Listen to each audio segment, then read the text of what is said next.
Comprendre aujourd'hui pour défier demain.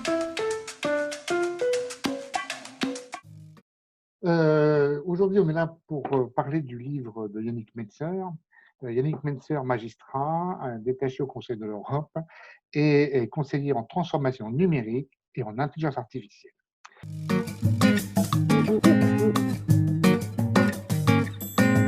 Et ma première question, c'est l'intelligence artificielle, mythe ou réalité? Merci Philippe. En effet, c'est une question, je pense, que beaucoup se posent, puisque aujourd'hui, derrière ce terme-là, qui est encore à la mode et qui a connu quand même d'assez beaux jours, je dirais que je commence, moi, de mon côté, à commencer à pressentir une petite brise d'automne sur l'intelligence artificielle. On pourra revenir sur les notions de saison, il y a eu des hivers de l'IA, et je pense qu'aujourd'hui, il faut arriver à objectiver cela. Alors, une toute petite précision avant de démarrer, hein, c'est-à-dire que, naturellement, ma vie professionnelle principale est au Conseil de l'Europe, vous l'avez précisé, je suis magistrat de l'ordre judiciaire français détaché là-bas, mais j'ai écrit ce livre avec la casquette de chercheur à l'Institut des hautes études de la justice à Paris, et également, je voulais remercier et souligner aussi l'investissement de l'Institut Présage, hein, qui m'a permis de réaliser ce livre-là, où j'interviens en tant que membre du conseil scientifique auprès de cet institut. Alors, mythe ou réalité? Alors, il y a une partie, naturellement, de tout ça qui nous vient de magnifiques coups de force rhétoriques. Hein, on est au milieu des années 50, et ça ne vient pas de nulle part.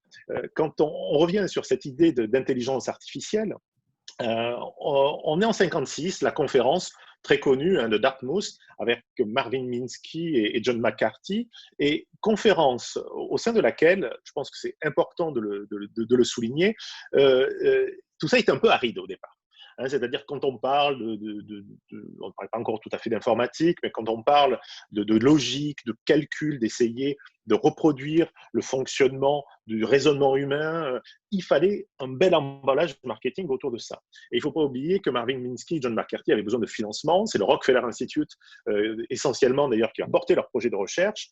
Et c'est quand même autrement plus sexy de parler d'intelligence artificielle avec des côtés anthropomorphistes que, naturellement, de langage, de calcul, etc. Donc, tout ça est parti d'un super coup marketing, encore une fois, un coup de force rhétorique, et qui a continué à dérouler ses effets, hein, jusqu'à aujourd'hui. Et si on devait regarder très concrètement ce que c'est l'intelligence artificielle, on a deux branches principales. C'est-à-dire que ça a couvert d'abord, au début de ses développements, dans les années 60 et 70, plutôt ce qu'on appelait l'informatique symbolique. C'est-à-dire, si, alors, sinon, des règles logiques qui s'imbriquaient les unes dans les autres, et où le programmeur humain essayait de reproduire son propre raisonnement ou raisonnement logique par la machine. C'était la première manière d'essayer de rendre les machines autonomes et, j'allais dire, entre guillemets, intelligentes. À côté de cela, il y avait un autre mouvement qui s'est développé. Hein, on est avec le perceptron, par exemple, dans les années 60. L'idée, cette fois-ci, était de pouvoir utiliser des données en masse pour essayer d'en révéler des lois naturelles ou des règles naturelles. Par un nombre très important d'observations, essayer de voir quelles sont les régularités et quelles règles on pouvait en déduire.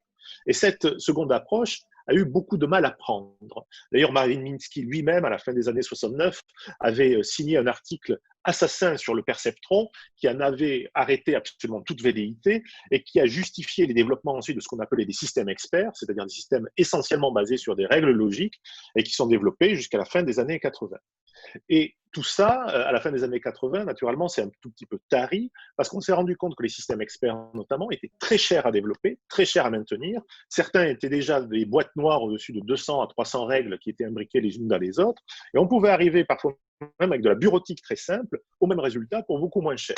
Donc, le marché a eu ses raisons et tout cela est reparti dans les oubliettes avec d'ailleurs une certaine pudeur à utiliser le terme intelligence artificielle, puisqu'on avait parlé un temps dans les années 90 d'informatique avancée. C'est toujours de l'IA, mais c'était quand même voilà, un petit peu plus raisonnable.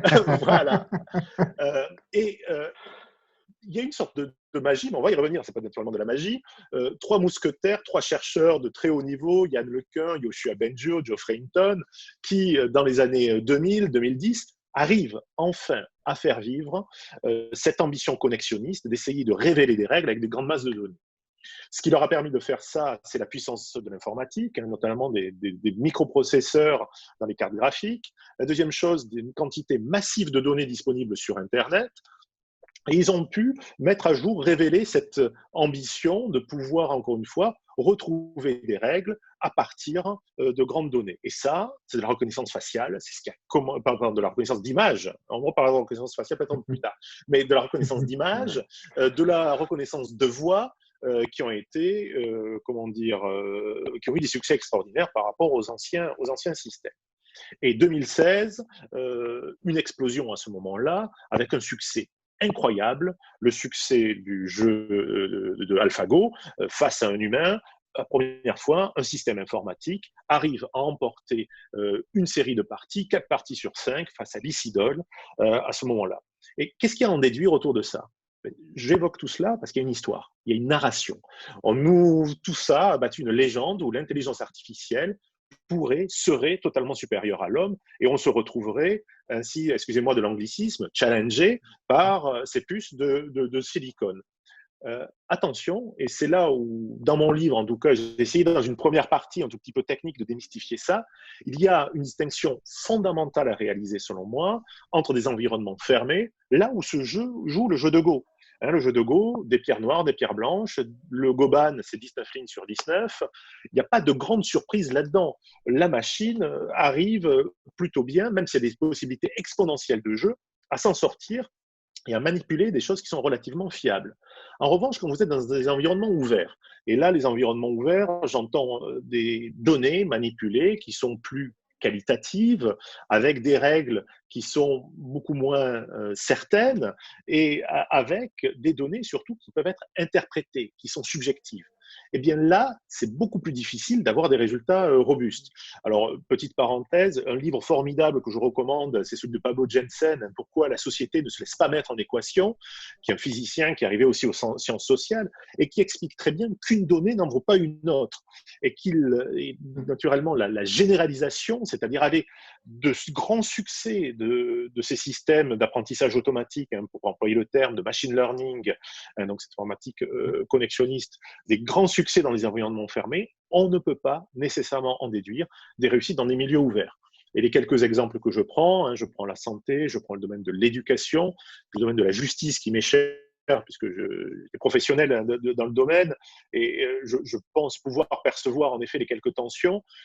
La justice a un terrain de jeu extraordinaire pour les concepteurs d'intelligence artificielle, puisqu'une décision de justice a toutes les apparences de la logique. Le syllogisme apparaît en effet comme un raisonnement parfait. Sauf que pour avoir rédigé quelques décisions, malheureusement, de justice, tout cela est loin d'être parfait. C'est-à-dire qu'une décision de justice est une formalisation a posteriori d'un raisonnement où on vient justifier en droit notre appréciation de l'affaire. On passe du fait au droit. Et naturellement, cet exercice-là est un exercice de rédaction dans lequel vous ne trouvez pas, on n'y met pas nécessairement tous les éléments causatifs derrière ça. Donc, présumer que vous allez trouver dans une décision de justice tous les éléments qui vous sont nécessaires pour faire jouer une intelligence artificielle et aller trouver tous les éléments dedans, excusez-moi, c'est une ambition qui est un peu extraordinaire selon moi. Donc, le mythe, oui. Une partie de mythe où l'intelligence artificielle a été vendue et est souvent vendue comme étant quelque chose d'extraordinaire, ce qui n'est pas possible aujourd'hui, le serait demain, en agrégeant toujours plus de données. Mais en réalité, nous avons une barrière technologique considérable qui est juste la qualité des données que l'on manipule et dans quel environnement on se trouve. Donc ma première réflexion est celle-ci, de se dire attention aux généralisations hâtives, encore une fois en essayant de généraliser une technologie qui est formidable mais qui a ses limites.